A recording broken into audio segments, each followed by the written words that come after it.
মাত্র ৭ মাস বয়সী রিফাত, শরীর জুড়ে লালচে ফুসকুড়ি, শ্বাসকষ্টে কষ্ট পাচ্ছে। শিশু হাসপাতালের বেডে বাবার পাশে শুয়ে চলছে তার চিকিৎসা। কিছুদিন পরপরই দিতে হচ্ছে অক্সিজেন সাপোর্ট। একই ওয়ার্ডে পাশের বেডে আফিফ জান্নাত মায়ের কোলে কান্না করতে করতে ঘুমিয়ে পড়েছে। সন্তানের চিকিৎসা করাতে এসে ক্লান্ত পরিশ্রান্ত মা, চোখে মুখে উদ্বেগের ছাপ স্পষ্ট। রাজধানী সহ দেশে প্রায় সব হাসপাতালেই এখন এমন চিত্র। প্রতিদিন বাড়ছে আক্রান্ত শিশুদের ভিড়। 28 তারিখে নিয়ে আসছি, পরে বুধবার নিয়ে আসার পর এখানে ছিলাম, ওই বেডে ছিলাম, 2-তে ছিলাম, পরে ওইখান থেকেই আমার বাচ্চা হাম হয়ে গেছে।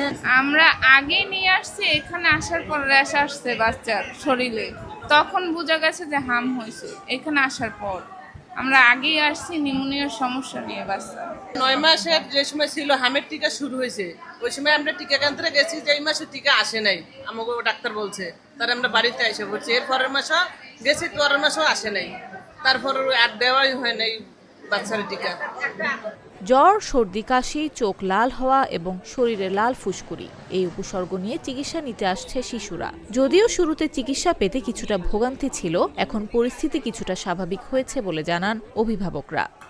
9 মাসে যে টিকাটা পাবে, ওই টিকাটা মানে লেগা দেওয়ার আগেই মানে লেগা ও ওর গায়ে হাম উঠে গেছে।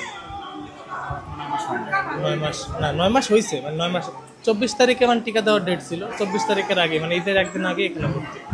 প্রথম জ্বর হয়েছিল, তারপর জ্বরের সাথে সাথে আর কি পাতলা পায়খানা হয়েছিল, পাতলা পায়খানা হয়ে মুখে গাও হয়ে গেছিল।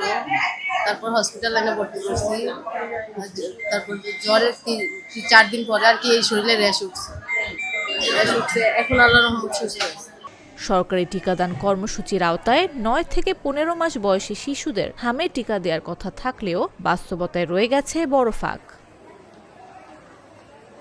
বিশ্ব স্বাস্থ্য সংস্থার তথ্য অনুযায়ী গেল 2 বছরে নিয়মিত টিকাদানে ঘাটতির কারণে দেশে তৈরি হয়েছে ইমিউনিটি গ্যাপ, যা সংক্রমণ বৃদ্ধির অন্যতম কারণ।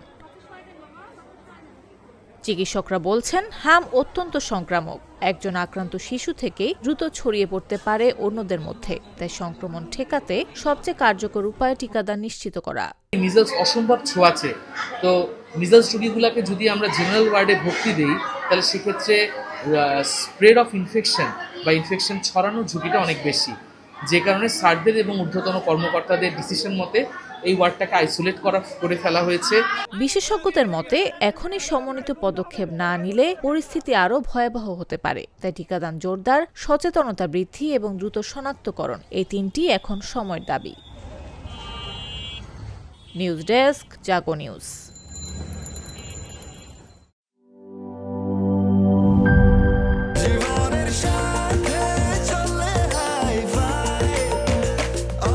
স্বাস্থ্যকর অল টাইম, সব সময় অল টাইম হেলদি লাইফ।